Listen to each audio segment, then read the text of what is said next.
শীত আসতেই জমে উঠেছে কিশোরগঞ্জের ভৈরবের সাপ্তাহিক পাইকারি কাপড়ের হাট। মঙ্গলবার সন্ধ্যা থেকে শুরু হয়ে সারা রাত চলে কেনাবেচা। রাত গভীর হওয়ার সাথে সাথে ক্রেতা বিক্রেতাদের উপস্থিতিতে মুখর হয়ে ওঠে পুরো শহর।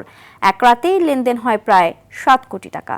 দাম কম ও মান ভালো হওয়ায় দিন দিন চাহিদা বাড়ছে এখানকার কাপড়ের। ভৈরব থেকে সিদ্রাতুল রশিদ পিয়ালের পাঠানো তথ্যচিত্রে আরও জানাচ্ছেন সুলাইমান কবির। সপ্তাহে একদিন বসে হাট, তাও আবার রাতে। প্রায় 50 বছর ধরে এভাবেই চলছে ভৈরবের মেঘনা নদীর পাড়ের এই বিশেষ পাইকারি কাপড়ের হাট, যা শুরু হয় মঙ্গলবার রাত 8টায় আর শেষ হয় পরদিন সকাল 10টায়। যোগাযোগ ব্যবস্থা ভালো থাকায় আশপাশের কয়েক জেলার বাণিজ্যিক হাব হয়ে উঠেছে জায়গাটি।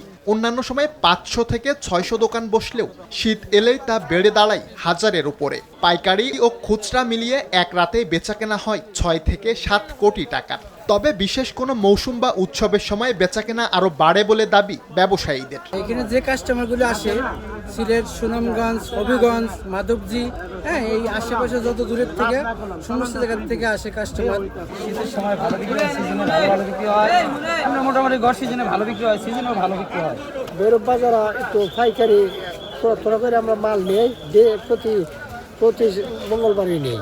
এরই মধ্যে দেশের পাইকারি কাপড়ের বাজারে ভৈরব একটি গুরুত্বপূর্ণ হাট হিসেবে প্রতিষ্ঠিত হয়েছে, যা দেশের অর্থনীতিতেও ভূমিকা রাখছে বলে জানালেন এই ব্যবসায়ী নেতা। মাসে দেখা গেছে যে আমাদের 20 থেকে 30 কোটি টাকা এখানে ট্রানজ্যাকশন আছে। এটার বিশাল পরিধি, বিভিন্ন 10-12টি জেলা থেকে এখানে পাইকাররা আসে। তো পাইকারদের জন্য এবং ব্যবসায়ীদের জন্য সিকিউরিটির প্রবলেম সবচেয়ে বড় প্রবলেম। হাটে আসা ক্রেতা বিক্রেতাদের নিরাপত্তা নিশ্চিত করা গেলে সময়ের সাথে হাটের পরিধি আরও বাড়বে বলে মনে করেন ব্যবসায়ীরা। সুলাইমান কবির, RTV।